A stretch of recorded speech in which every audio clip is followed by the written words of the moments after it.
tous et bienvenue sur le podcast Prends les rênes pour ce 3e épisode de la saison 2. Alors oui, j'ai mis un peu de temps avant de pouvoir vous refaire un épisode, les vacances scolaires étant passées par là et les ponts qui s'en mêlent, compliqué de trouver du temps entre les différentes séances et un temps tranquille dans le bureau pour vous enregistrer cet épisode. Mais voilà, c'est bon, ça y est, c'est fait, je suis là. Et pour cet épisode, je vais vous proposer d'aller explorer la notion d'oser. Pas d'oser en un seul mot, non, d'oser, D''oser. Oser essayer, oser tester. Effectivement, que ce soit chez les particuliers ou les professionnels, mes clients sont généralement des personnes compétentes, investies, pleines de bonne volonté, qui ont envie de bien faire, de créer une interaction juste, de trouver la bonne posture, etc. Mais certains d'entre eux n'osent pas vraiment tester, n'osent pas vraiment faire. Comme si avant d'agir, il fallait être sûr de la bonne manière de faire, être sûr de ne pas déranger, être sûr de ne pas échouer, ou encore être sûr que cela va fonctionner. On reste alors bloqué dans quelque chose de très mental, et c'est précisément là que le cheval devient passionnant, parce qu'il révèle immédiatement cette difficulté à entrer réellement dans l'expérience.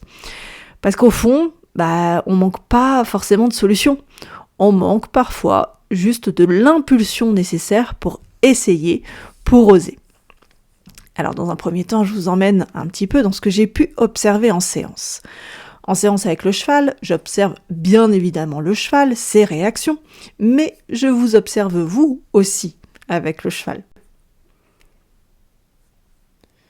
Car le corps parle énormément. Alors, d'un côté, certaines personnes bougent très peu. Les gestes sont retenus, les bras restent proches du corps, le mouvement manque d'engagement. Et pourtant, intérieurement, il peut se passer moult choses. La personne réfléchit, elle cherche à comprendre ce qu'elle devrait faire, elle essaie même d'anticiper la réaction du cheval, se demande si elle agit correctement, et plein d'autres questions et réflexions.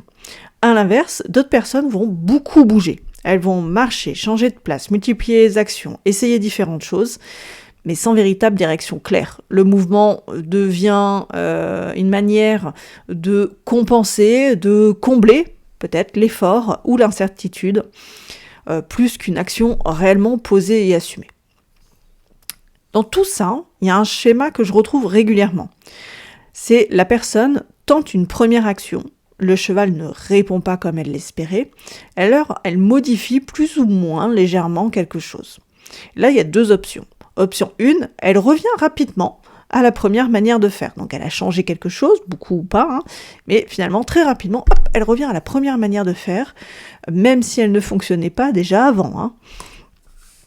Et l'option 2, au contraire, ça va plutôt se disperser, ça va changer moult fois d'approche, mais sans réellement observer ce qui se produit en fait. Qu'est-ce qui produit réellement un effet, et un effet différent. Et c'est là que c'est frappant en fait, parce que n'importe quelle option, la 1 ou la 2, il y a souvent très peu de lecture de l'interaction. Alors on peut même aller plus loin sur de la lecture fine, mais ça se développe avec le temps.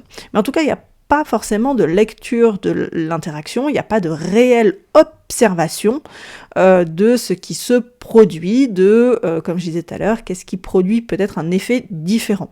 Très peu de moments où la personne prend conscience de ce qu'elle a observé et très peu de moments où elle va prendre le temps de comprendre ce qui vient de se passer.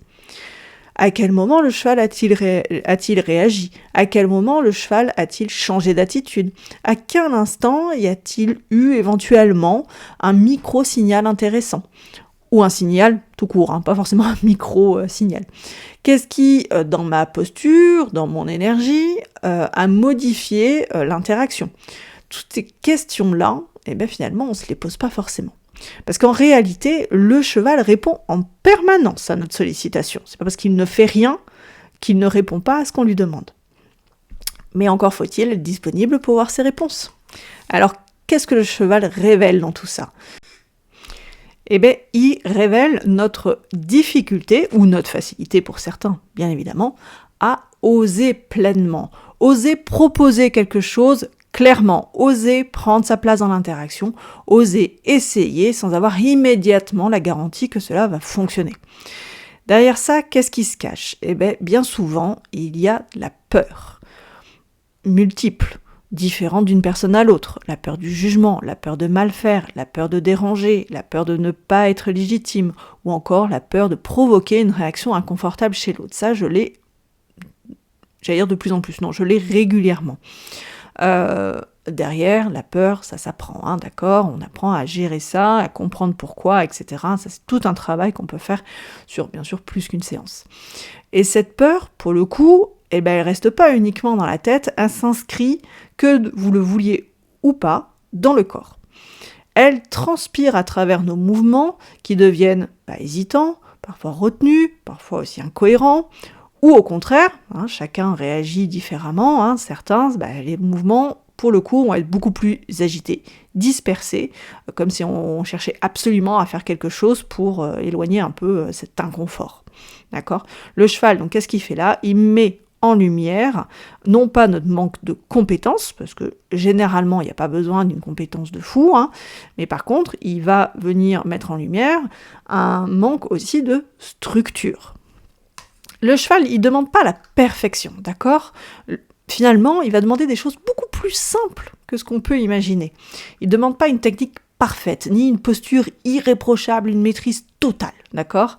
Il demande avant tout de la clarté, une intention simple, lisible, cohérente. Alors attention, je ne suis pas là pour faire de vous des hommes et des femmes de cheval, hein, d'accord ? Je ne vous demande pas d'éduquer un cheval, je vous demande de rentrer en relation avec lui, d'établir une interaction, une relation.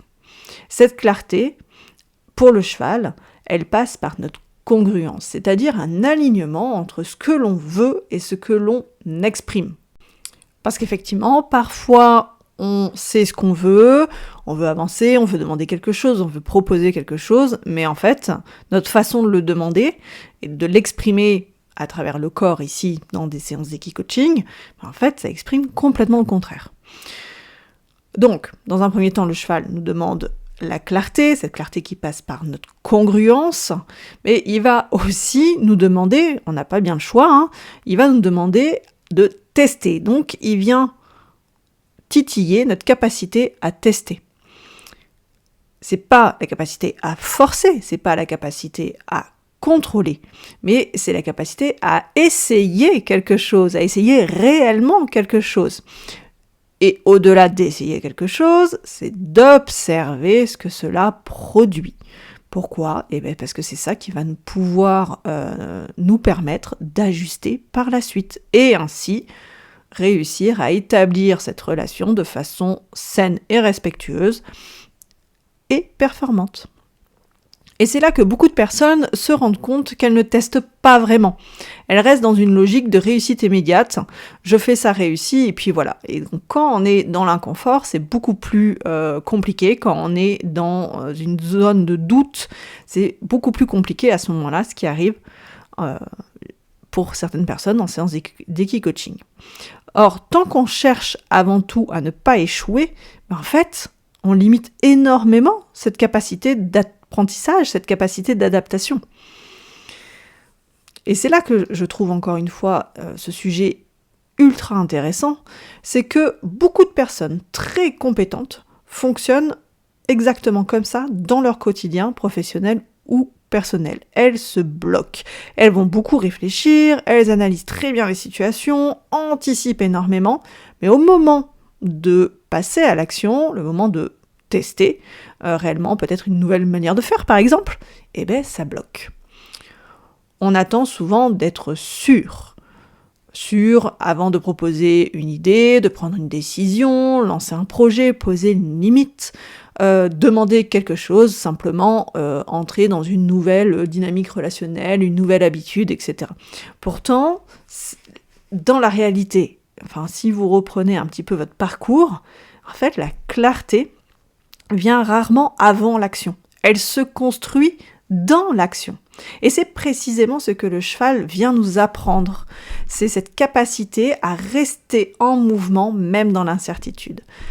Cette capacité qui passe par l'observation, l'ajustement, pour pouvoir proposer autrement. Et tout ça sans se figer, mais aussi sans surcontrôler. Justement, dans la relation humaine, dans les relations humaines, dans tout ce qui touche le leadership, mais aussi la communication, ou encore la gestion de situations complexes, c'est bien cette capacité à oser et cette capacité à s'ajuster qui sont essentielles. Alors ok, t'es mignonne Hello, mais comment on s'en sort ? Comment on peut aller avancer, poser des actions concrètes pour pouvoir dépasser ce blocage et pouvoir gagner aussi en structure ? Parce que, je l'ai évoqué un petit peu plus tôt, ça met aussi en exergue un manque de structure. La structuration va permettre aussi de se rassurer et d'avancer, de se lancer. Et ça va être peut-être contre-intuitif pour certaines personnes, mais ça nécessite de faire une pause, de se recentrer, si on prend un terme efficace, de se rassembler. Donc voilà, on va prendre quelques secondes, quelques minutes, un certain temps, pour revenir à des choses bien plus simples, bien plus basiques. Qu'est-ce que je veux réellement demander ? Est-ce que je suis alignée avec cela ? Est-ce que je suis claire dans mon intention ? Ne serait-ce que se recentrer, se poser ces questions, vont permettre de mettre en place des actions beaucoup plus claires et beaucoup plus précises pour passer à l'action. Parfois, juste ce temps d'arrêt, en fait, transforme complètement l'interaction. Parce qu'on sort de la réaction automatique pour revenir à une action plus consciente, plus lisible et plus stable, plus cohérente. Et ça, je le répète souvent, c'est la clé. Passer de la réaction à l'action, passer de la réaction inconsciente, incontrôlée, à l'action maîtrisée. Pas maîtrisée dans le sens « je sais faire parfaitement », c'est « je sais ce que je suis en train de faire ». C'est pas pareil. Et c'est comme ça qu'on apprend à identifier et à tester des petits ajustements qui, au fur et à mesure, vont permettre de changer et d'améliorer les process. Ça passe par une posture légèrement différente, un rythme plus calme, une intention plus assumée, un regard plus clair, un déplacement plus cohérent. Tout ça, étape par étape, pas à pas, du calme et de la structure. Au fond, oser essayer, ce n'est pas être dans l'action permanente de faire toujours plus. Ce n'est pas non plus se jeter dans quelque chose sans réfléchir. C'est accepter d'entrer réellement dans une expérience et d'y aller de façon structurée en amont et être suffisamment présent tout au long de l'action pour observer ce qui fonctionne pas et ce qui mérite d'être ajusté. C'est accepter que l'apprentissage passe forcément par des essais, le fameux test and learn, que ça passe par des ajustements et éventuellement des erreurs. Au final, ce que le cheval nous apprend ici peut nous servir à nous, humains, dans notre quotidien, autant personnel que professionnel, la confiance, la fluidité et la justesse. Et tout ça ne passe pas par la perfection, elle passe par l'action. Elles naissent de notre capacité à rester présent à ce qui se passe réellement, à oser faire, à observer, puis à ajuster. Voilà. J'espère que cet épisode vous a apporté de la matière à réflexion, vous a éclairé sur cette capacité à oser, comment on le voit avec le cheval.